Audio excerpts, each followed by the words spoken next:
Greetings, much divine love and light to you. So this video is all about my recent trip that I have had and what I have learned in this trip. It's not just about what I learned, but I always deliberately share all my travel learnings. I share it because there are deep messages always hidden. I don't know if you catch it, but I don't elaborate on it, but every time I come with a trip or some movement in the divine places or with divine people, I share what happened there and what kind of message that person or that place holds. So this time we had been to 3 days I spent in the vicinity of holy places and holy people. It was a wonderful journey of 3 days, and I would like to share some deep insights and deep messages, because all these 3 days have been with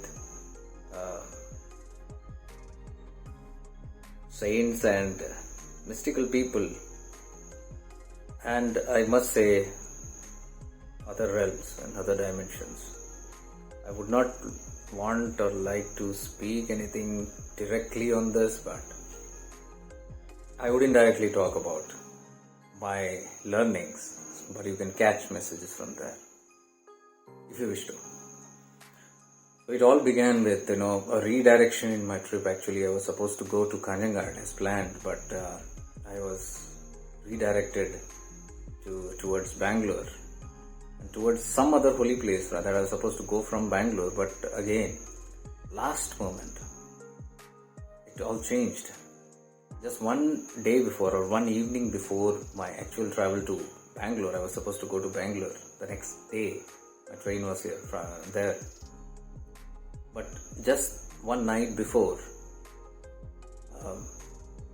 a couple of hours before, I was just sitting and not meditating, but I was just sitting in deep awareness, and I suddenly had some flashes.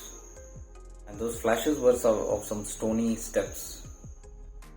And after I came out from that state, for a moment I was thinking, what is this place about? I thought initially it was Satyagiri Hills, but looking back into it, I found that it was Siddarbetta. Siddarbetta was a place that I already traveled almost 10 to 11 years back. It's a place in Tumkur near Bangalore, about 1.5 hour drive from Bangalore, and a very divine place, supposed to be the Samadhi place and the meditative place of 9 crore Siddhas, Navakoti Siddhas, it is said. They have resided or are residing in the physical and the astral form. So my first experience 10 years before was excellent, and this time after a long time, this came into my meditative state. So last moment I made a change in my plan, and I called up my friend to whom I was supposed to go in Bangalore. And I told him that I won't be coming to Bangalore the next day, but I'll come the day after. And I rather would get down 2 stations before Bangalore, that is in Tumkur. And I wanted to head to Siddarbetta. And it was the Purnima, the full moon night. That same day it was a holy night, so I thought, let me go there. And I asked him if he would like to join, and he was more than happy to join, and he joined the trip. Next day he drove all the way from Bangalore to Tumkur, and he joined, and we both were together, which I've put my videos shared there. The whole day we were on the hill, and it was a beautiful day. Before alighting the hill, before climbing the hill, trekking the hill, there is an ashram down, a huge ashram. I forgot the name, but it's a beautiful ashram, and the Swamiji there is a very loving soul. I have not got the opportunity to catch up with him even last time, and this time also he was not there, but his students were there. Very, very kind and compassionate students who gave us the lead to the hill. I suppose we had gone there for a good reason, and the boy told about many places, hidden and otherwise, on the hill, and told us that at least 8 siddhas or 8 yogis, not siddhas, 8 yogis are meditating even today, which they know of, and there are many yogis who nobody knows of. They are in the higher altitudes of the mountain, or there are a couple of series of mountains there. So we wouldn't know where they are actually hiding and doing the sadhana, because the caves some are inaccessible. And they're very stony and very steep, very dangerous, some parts of the hills. So no public goes there. So I think they are meditating there. So this boy told us that 7 of them are there, some from North India, like Uttarakhand or Uttarkashi, I don't know, he said. And there are some yogis like 25-30 years also meditating in their personal caves on this hill. So he said you can meet 2 of them, and he gave the names, and one is in the regular orange robe, saffron robe, and the other is in a white robe. So that is what we were told, and we went on the hill. We just casually took it and we went on the hill, thanked him, went on the hill, and the whole day was superb. We trekked up and down the stony mountain. We went into a couple of caves. Actually, there is a cave temple on top of Siddharabetta, which is known as the Siddheshwara Linga or Sindheshwara Cave Temple. Siddheshwara is the name of the Siddha who meditated there for many years or decades. And he took Samadhi in the sense he just merged with the Shivalinga there. So that Shivalinga which is there, which I have put it in my video, inside the cave, that is the Shivalinga that he worshipped, and he merged into. He became one with the Lord. So that is a place where everybody travels and everybody goes, and the whole crowd goes into that to have the darshan of that. But otherwise, most of the people do not know about the other aspects of the hill. So very close to that cave only, on one direction, where now it is restricted, somehow, blessed grace, we were able to go there. That's the cave of Rudramuni, a great rishi named Rudramuni. He was there for many decades, and he also had the vision. He had the vision of the Lord in the same cave, and in the same cave he vanished into light. He turned into light. We were blessed to be there and spend a lot of time there. And there are other many adjoining caves which is inaccessible, or now they have closed down. Siddharabetta, some certain management has taken over, and there are a lot of restrictions than before. But however, we both trekked alone to other aspects and the other heights of the hills, and we had good experiences, our own experiences there. And while we were returning down, we were blessed to even get the prasad from the temple priest. We became good friends. He invited us to share his lunch, which we treated as prasad, very divine and delicious food that he shared with us and the monkeys.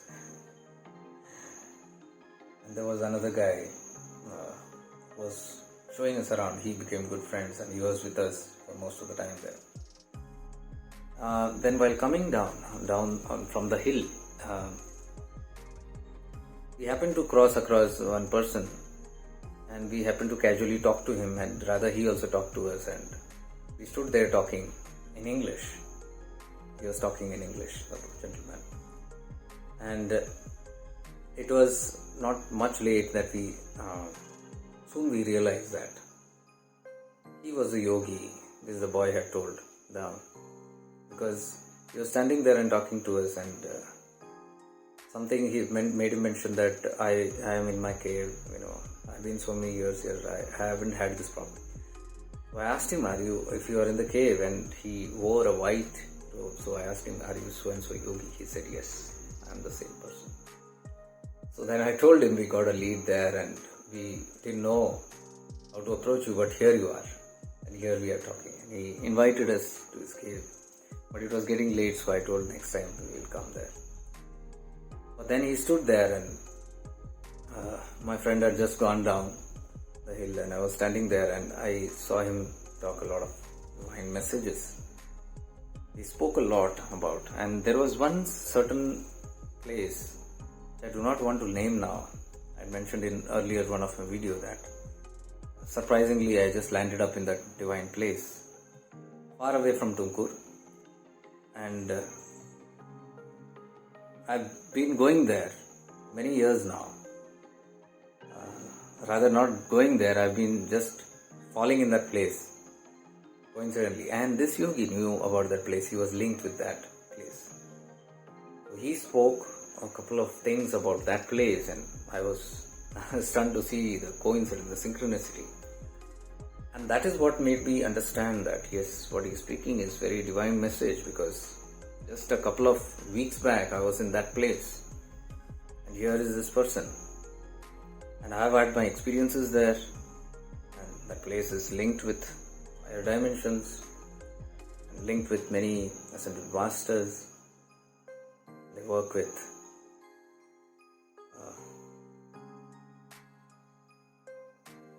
this person told me some messages from there. Now he was linked there, and some good messages came in. I just absorbed those messages as a message from there, and that's what I'm sharing in this video. I'm trying to share in this video and a couple of videos ahead also. I'll be sharing those messages, of course not directly, in a very indirect manner, but they are messages for the humanity, and it is linked with what all work we are doing. Like for example, all the light workers, they are involved in so much of light work. I am also here doing a certain kind of work. Everybody has different kind of work. I'm seeing all the light workers work in different fashions. If you see all the masters, all the gurus, all are very unique. My master is a unique master.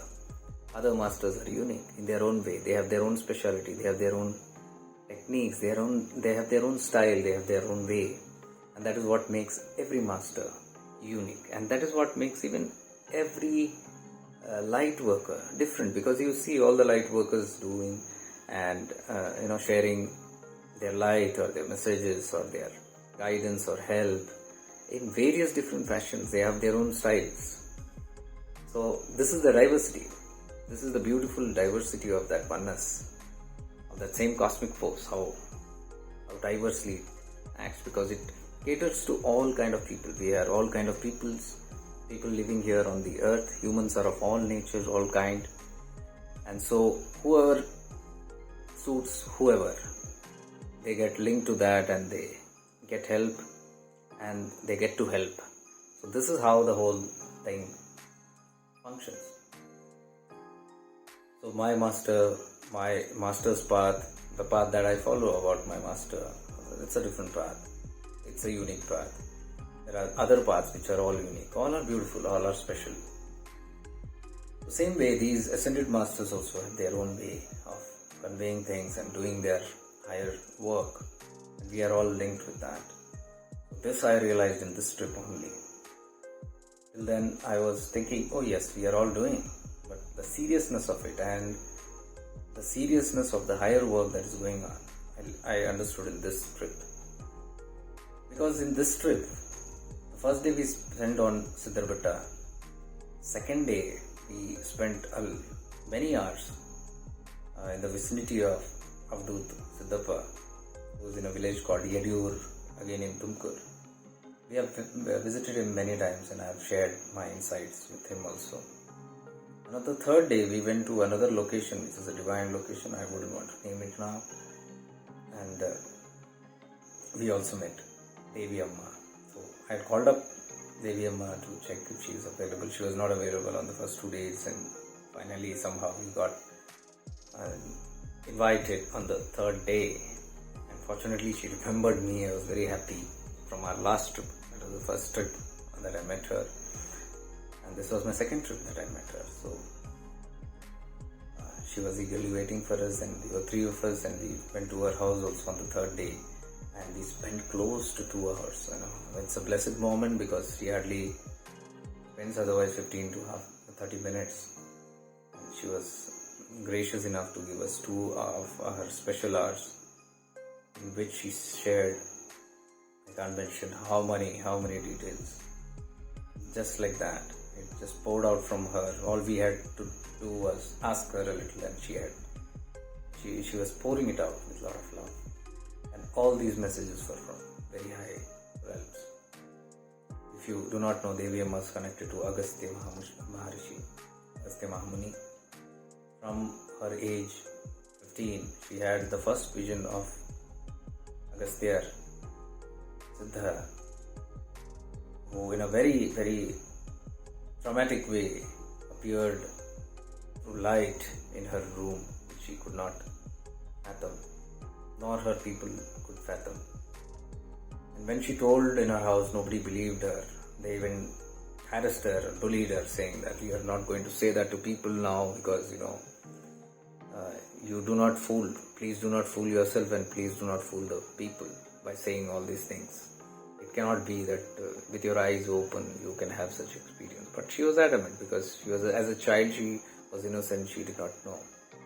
I'm not sure if it was 9 years or 15 years, but she had this. In her first trip she had mentioned all this.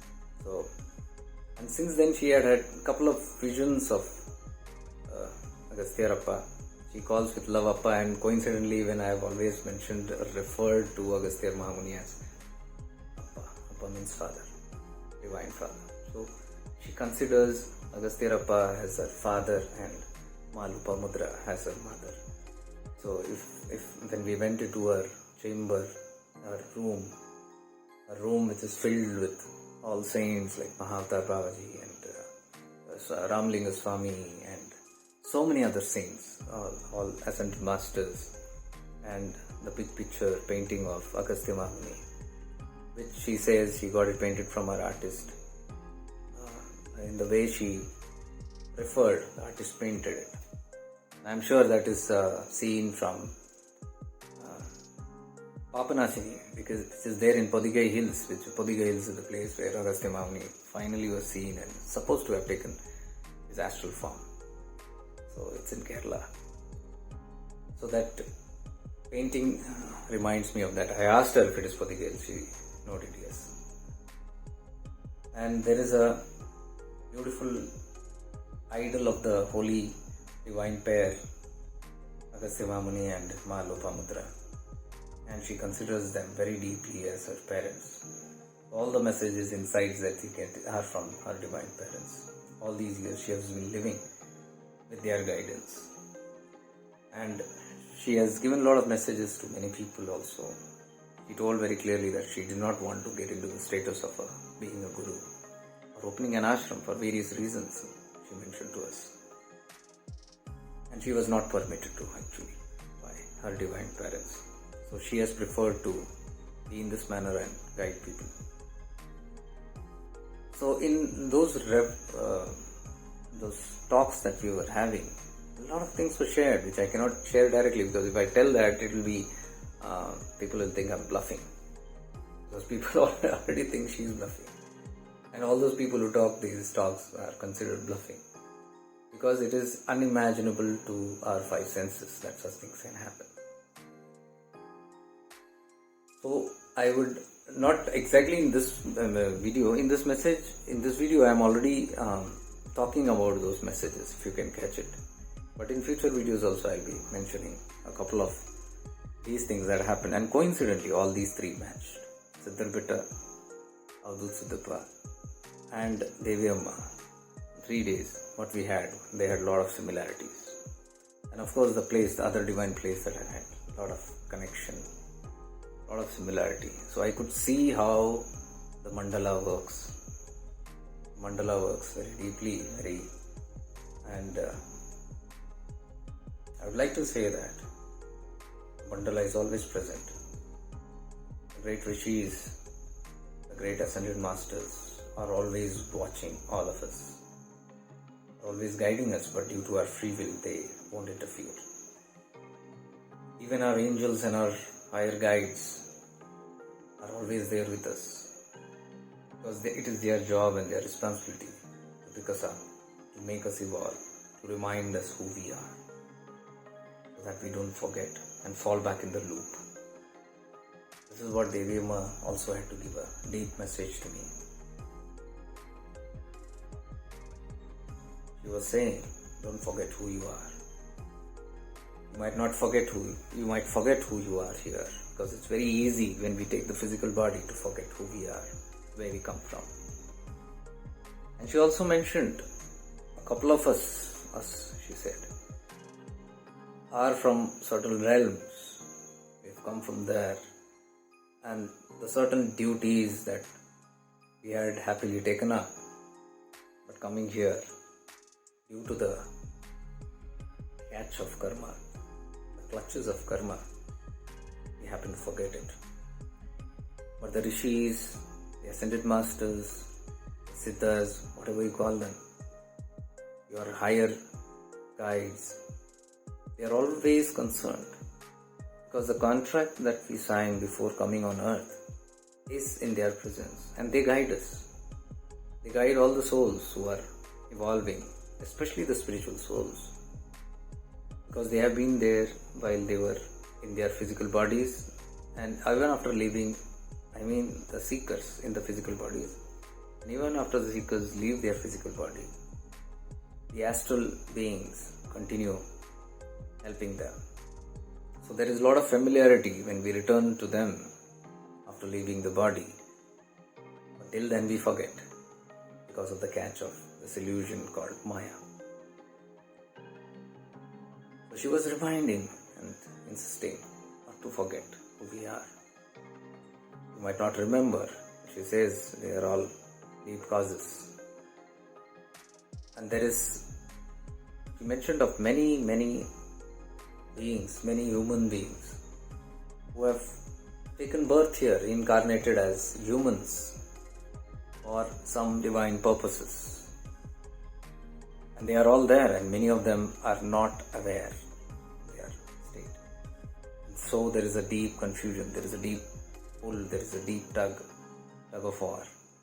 Internally we are seeking very deep. Internally there is a strong seeking of going back home, because this doesn't seem like our home. I have never felt this as my home.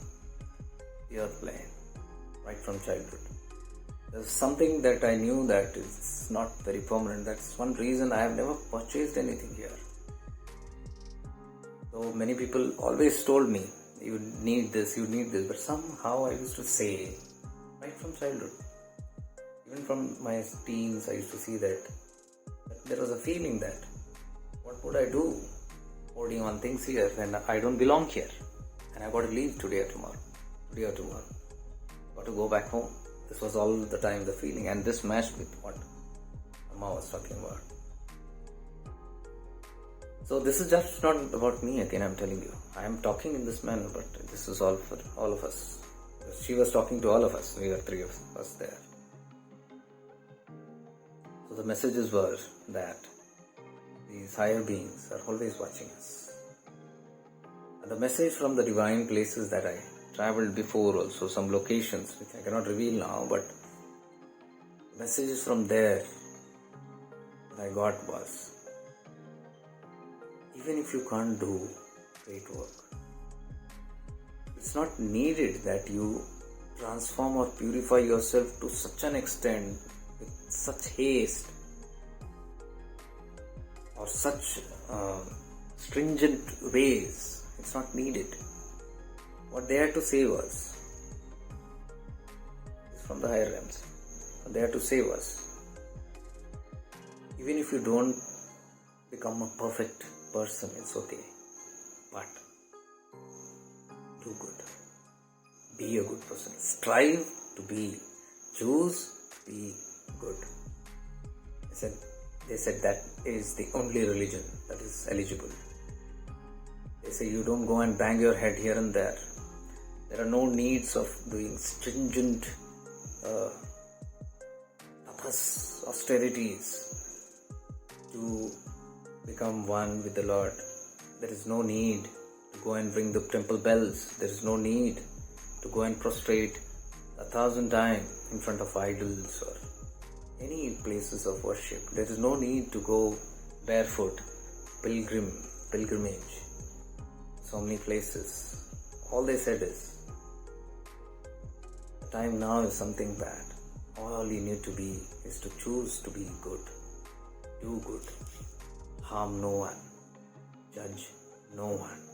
Do harm to no one in thought, words or deeds. Just be good. Be good to everyone. Do not criticize anyone. Do not judge anyone. That That's all that we need to do. Just be nice, just be good. And this message was repeated by Devi Amma. That is why I said it's a strong message, which came from those realms which I visited from there. And then Amma says the same. So she also mentioned the same. She said, do good, and if you can't do good, at least don't do harm to anybody. This is a period where all the divine workers, all the seekers, and all those who are ascending towards light, all those who are striving to become better and better, all those who are striving to become one with God, all those who are striving for salvation or liberation, or if not liberation, all those who are striving to be purified, self-transformed. This is a message for them. That whether you do great things or not, it doesn't matter. Do good, be good. Do everything to make yourself good. And they also said, by transforming ourselves, we transform the world. So the whole focus should be to become the best version of yourself in all possible ways. This reminded me of what I learned from my master also. Their language is all the same, though expressed in different forms. Of course, my master is an astral being who was connected very deeply with the astral realms. There were times that he talked to me about the astral realms and how he connects to them. And I don't find any difference when I see these beings here who are connected to those astral realms in the same fashion and manner that my master was. And the same kind of messages my master gave. We are speaking the same language, the language of light, the language of divine love and light. That's where I call from everything is one. It's about oneness. And the one common message that all had was everything is one. You're going there. As much as possible, embrace everything into yourself. Do not differentiate anything. Hold on. Embrace everything, every aspect, everything in creation as consciousness, they said, including a stone. Because even in a stone, as per science if you go, there are atoms that are rotating and revolving. Every structure, everything has got its own atomic configuration. The configurations are how many atoms and molecules are actually bombarding with each other and how fast they move and how many are spinning like electrons, protons and neutrons. They are not static. They are all moving at high speed. If they are moving, there is something that makes them move, that is consciousness. So even a stone has consciousness. The great beings were telling, don't consider anything separate from you. As much as possible. Practice oneness, practice non-duality, because that is the only thing that will help you merge with the light. Because light comes from oneness.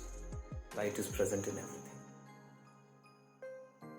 So these were some of the messages that came in these 3 days. I cannot share everything here in this short video that I want to make here, only short. So I'll continue sharing it in bits and pieces.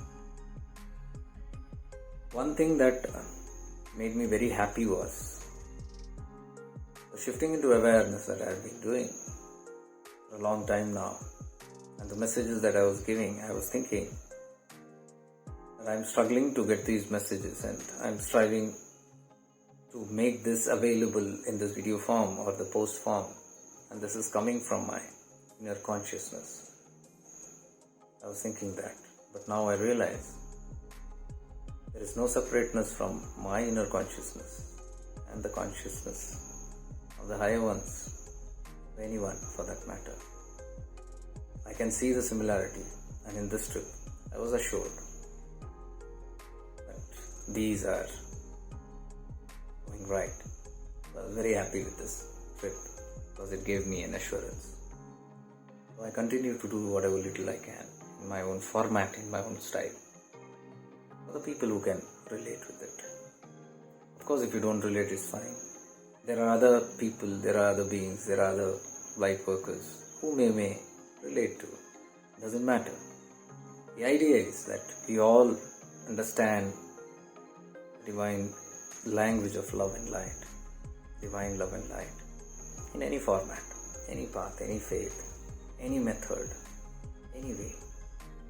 But it's important that we get the higher message. And if you look closely, all these methods, all these paths, all these faiths, they all have just the same message in different formats.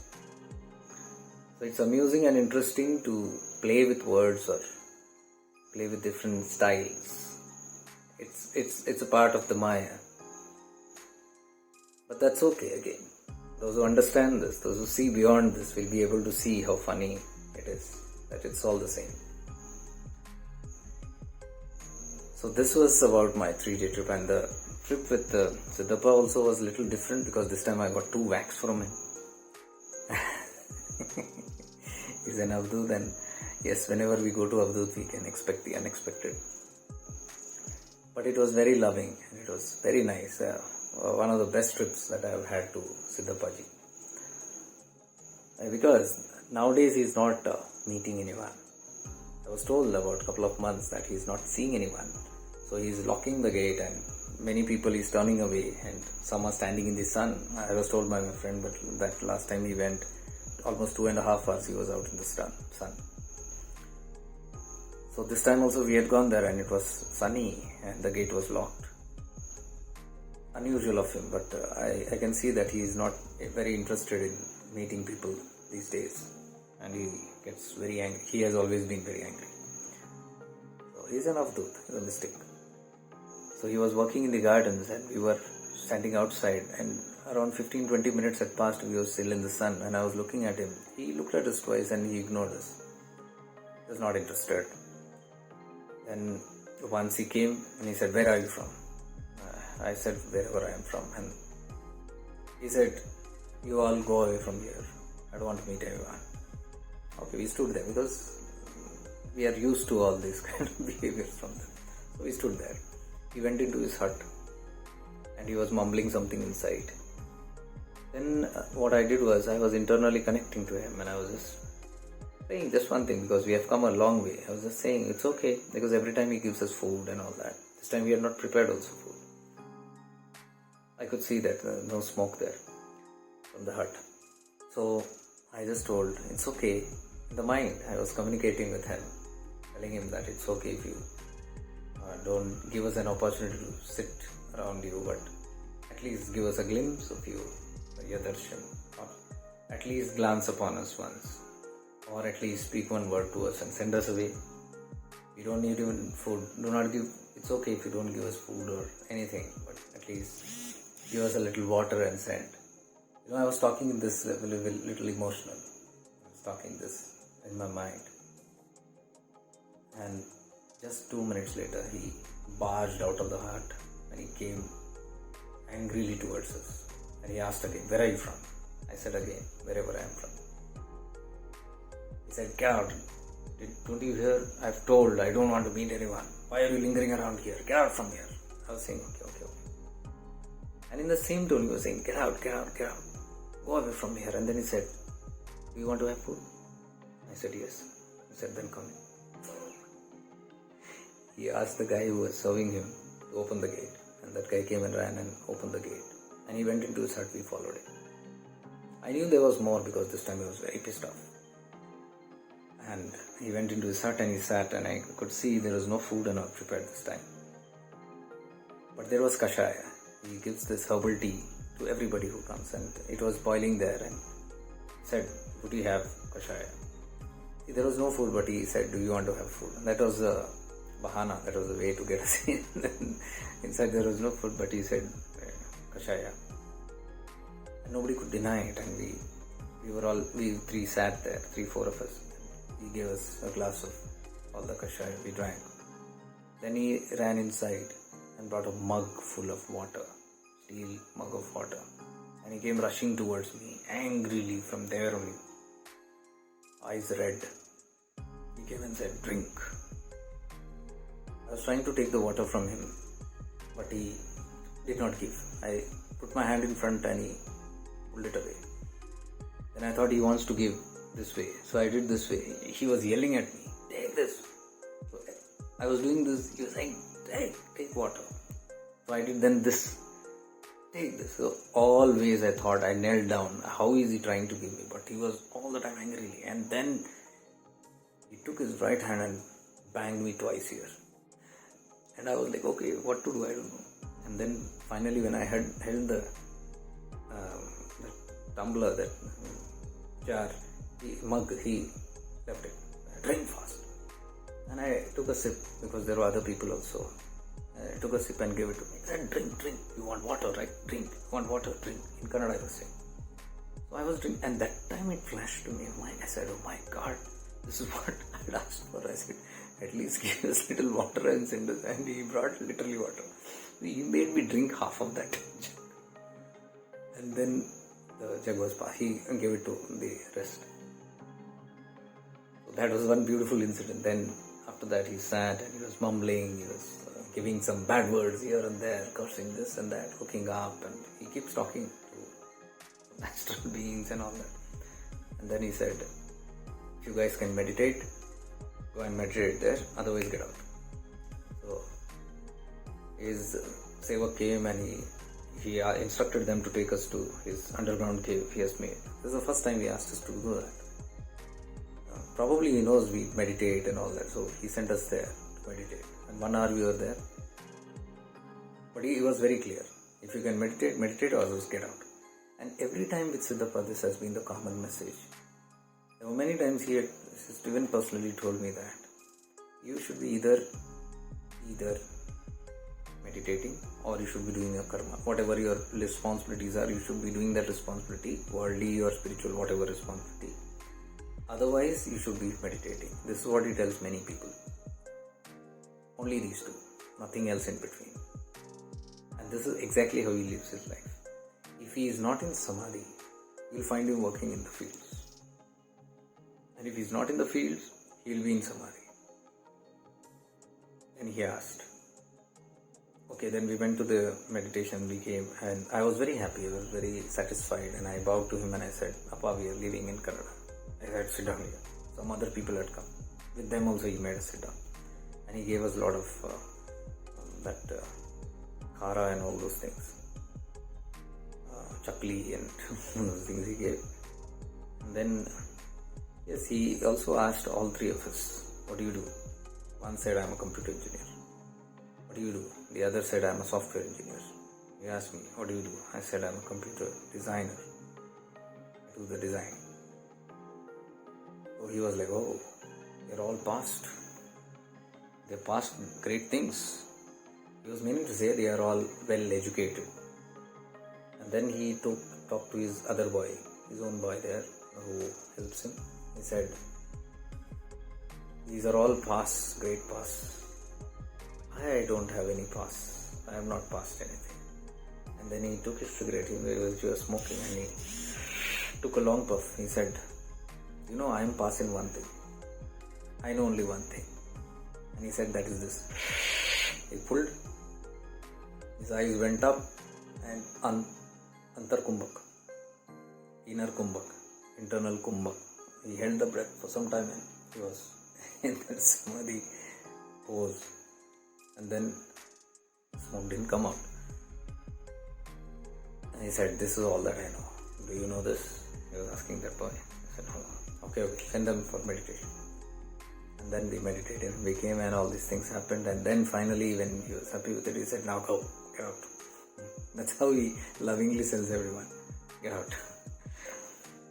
So after that incident, we came back and so much of energy there. And that was the second day. And the third day, we went to a different location and we met Devi Amma also. So the day 1, day 2, day 3 went very beautiful. And I had very common messages that I am speaking here. Of course, what I get my insights from the Avadut also. I'm speaking in different manner. I'm not directly telling what it is, but I'm talking in these videos. And I'll be sharing some more videos tomorrow or day after. or some type of, because it's already become 40, I don't want to make it any more longer.